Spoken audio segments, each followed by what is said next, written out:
My calculation showed that animal agriculture is responsible for at least 87% of greenhouse gas emissions on an annual basis, right?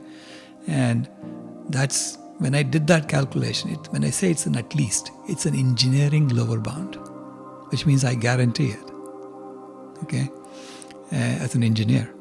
And it's based on known CO2 that's growing on that land today.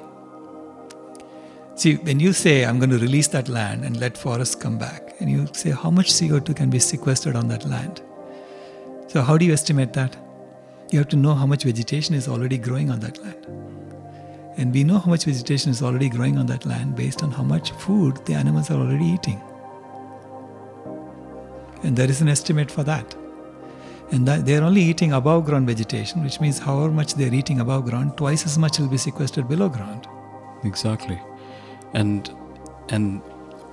what percentage, say if you cut down forests in any given area, pristine ecosystems you're taking away, what you're left with, the barren land which has been overgrazed, and what is the carbon sequestration potential of that land compared to what it was when it was original forests? What's the difference in the...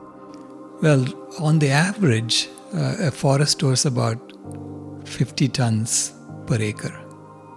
Okay, so if you cut down like 37% of the ice-free land area of the planet is something like 12 billion acres of land. Okay, 50 tons per acre of carbon, not CO2. That's 600 billion tons of carbon you could store on that land if that was an average forest.